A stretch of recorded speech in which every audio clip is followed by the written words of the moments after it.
morning guys! So it's me, Vince. So padyak tayo ngayon papunta sa Bataan. So namiss kong mag-bike papunta sa norte, ano. 12 midnight pa talaga ako nag-ride out, pero sobrang dilim as usual. So Vince, pakita mo na lang yung clips. Medyo may kadiliman pa. Pakita ko na lang muna yung ride ko kung saan nakaubutan ng sunrise. Ito na yung Boni Train Station. Ang dami sasakyan sa Cubao. Nice one, Mailaw. Nice one, Sobo. May Kawayan, Bulacan. Marilao na. Marilao. Ang himala sa'yo. The joke lang, copyright. Malolos. Malolos, Bulacan. Let's go, Pampanga Arc. Dinala yata ako na residential na lugar na ito. Uy, putak tengian, wala nang ilaw. Hanip, napakadilim. Oh, Silent Hill vibes. Let's go, bro. And it's 4 AM. Makipagsuntukan ako pag may tumalon dito. Left and right to tubig. Maganda siguro dito pag may araw. And 5 hours later, nandito na tayo sa Pampanga. Sabi yung papunta ko sa Bacolor, nakita ko kasi na mas malapit siya. Little did I know na residential area pala siya. Tapos madilim, ang daming aso.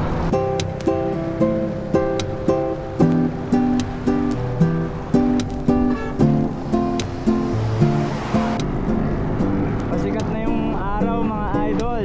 Let's go!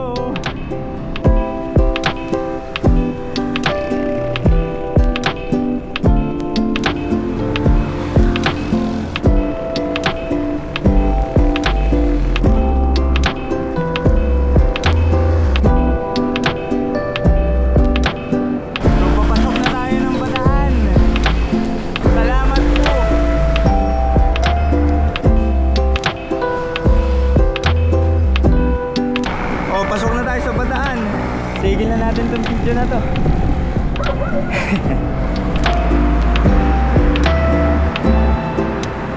Huli ka boy. Anong ginagawa mo dyan? Took me way longer than expected. Continue ride na tayo. Tuloy lang laban, di pa tayo nakakakit ng Mount Samat. Let's go!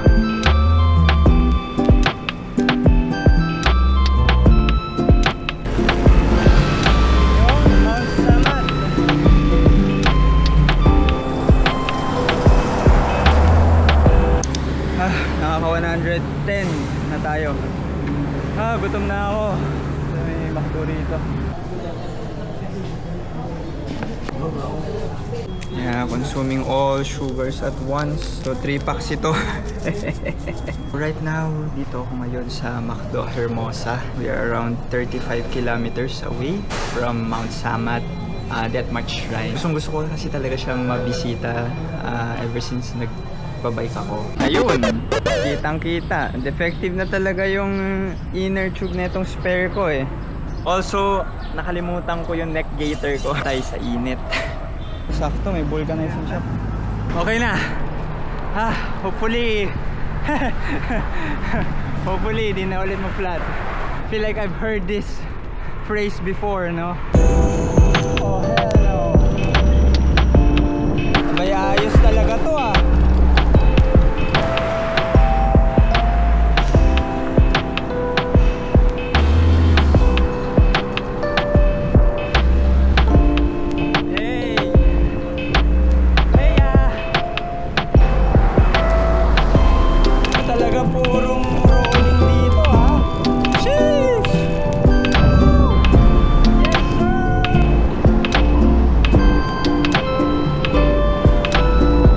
Update, 130 kilometers in, we are in Balanga, Bataan.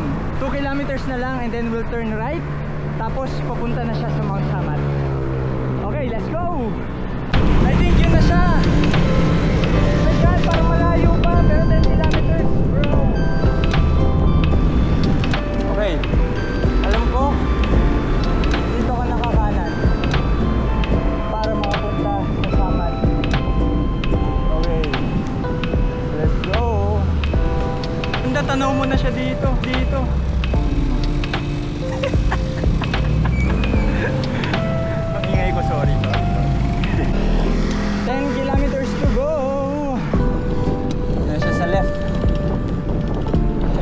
calm before the storm pa, diba?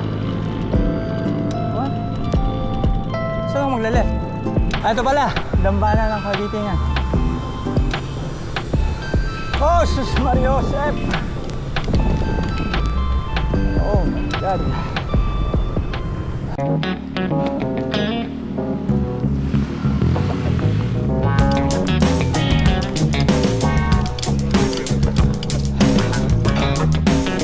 Okay, 250 meters above sea level. 200 more to go. Also 4 kilometers to go.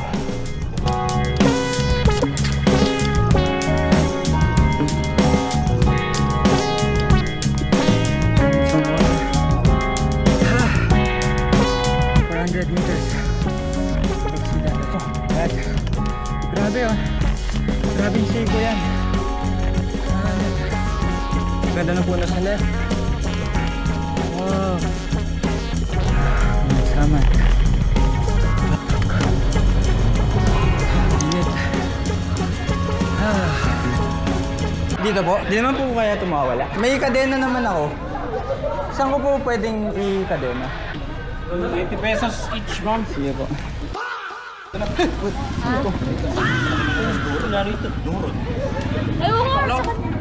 pesos admission fee. And sa magtatanong and also magbalak, magbike 473 meters above sea level. Itong gate only, bawal kasi yung bike sa loob. Dito lang ako pinag-park. Okay, kain muna ako. Okay guys, dito ako sa gate pa din. May canteen sa left side, so kain muna ako. Feel like madidehydrate na ako eh. So kulang na rin sa energy. So kain muna ako. Wala na rin kasi canteen sa taas. So after kong kumain and reapply ng sunscreen, umitim na ako. Ito yung in-order ko, no? Uy, kitty cats. Binibigyan sila dito ng cafeteria. W cafeteria. Oh, maglilibot muna ako ah. Balikan kita brother. Huwag kang mafa-flat ah. Oh, guys, tarakitin natin. Buti na lang, di pwede yung bike dito. Kasi hindi ko na kaya eh. So ayun, guys, patatak daw pala kayo. Tapos, dyan magpapa-orient. But the sad part is, yung cross is unavailable to view or kahit lumapit. Kasi nga, nire-renovate. Meron na siyang cracks. Nag-start daw this March. Yun siya, oh. Standing mighty and strong. So did you know, guys, bakit ginawa itong dambana ng Kagitingan here in Bataan?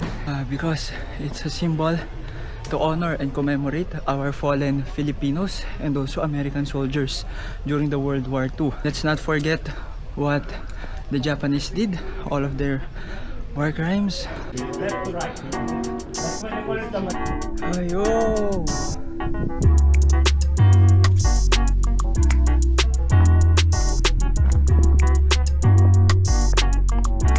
No entry beyond this point due to ongoing retrofitting of Mount Samat Cross. Yeah, I figured it's okay. Mahalaga nandito ako. So these were the weapons that they used. What is this?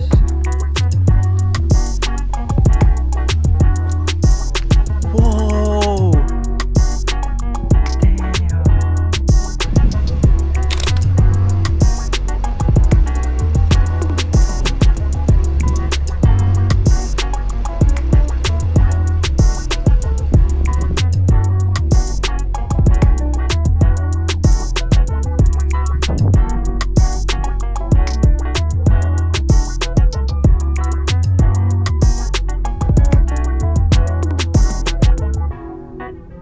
So, ate mentioned earlier during the orientation na no smoking, no vaping.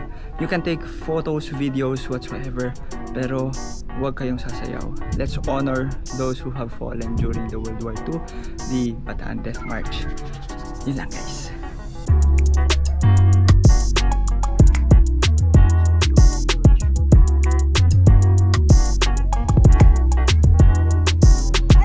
Laki na ito. That's what she said.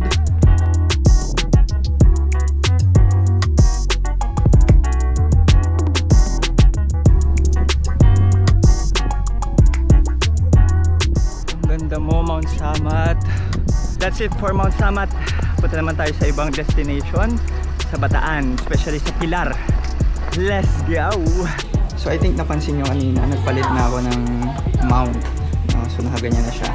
Although syunga-syunga lang ako kasi nga dapat sa ilalim yung ilaw. Pero wala ako ng mount. Bye bye Mount Samat!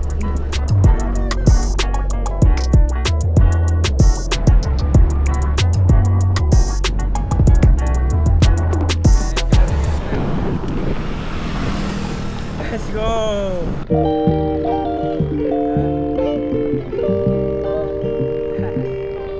Flaming hot sword.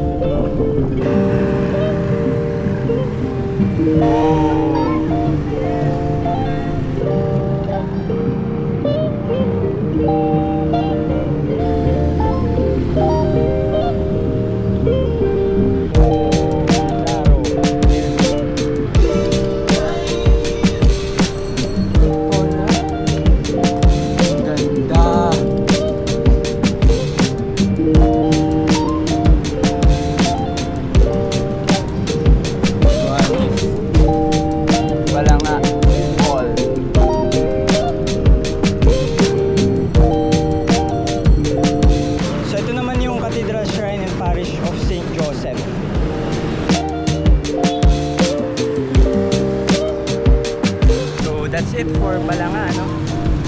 Wala na akong time eh. Gusto ko sana pumunta sa World War II Museum. So again, so yun, let's try it again. Thank you. Lumampas ako. Our Lady of Pilar. Wow, ganda. Balanga and Pilar, done. Punta naman tayo ngayon sa Lamay. I don't know. Check na lang post editing. Ang init! Hanep! Open area! Samat!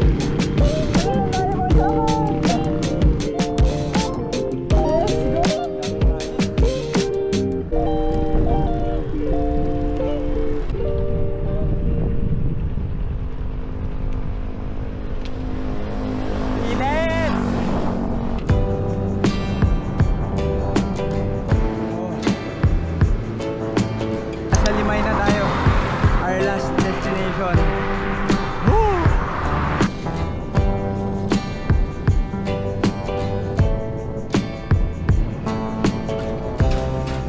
Guys, wow.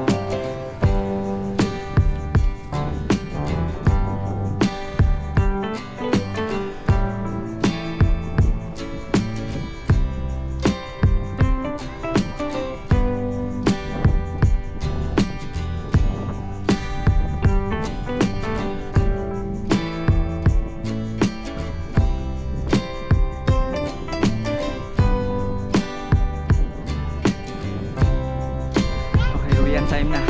Diretso na tayo sa Kapilin Port. Sakay tayo ng ferry.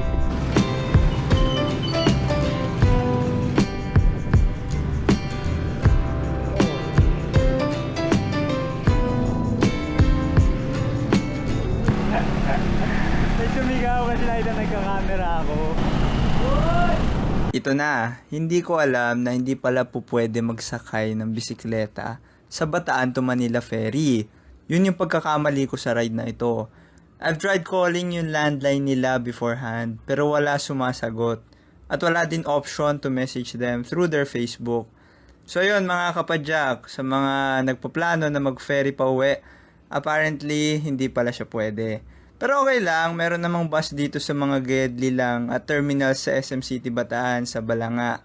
Around 10 kilometers away lang. So ayun na lang yung ginamit kong option. Let's go!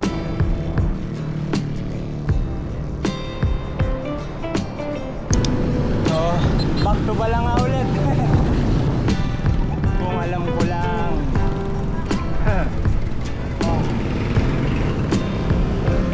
So yun, City Bataan. Hindi ba bago lang to? So yan, nakasakay na ako ng bus. Patayin ko na itong recording. Sorry guys, nasa bus na ako papuntang Cubao, galing sa Balanga. So here's the stats guys.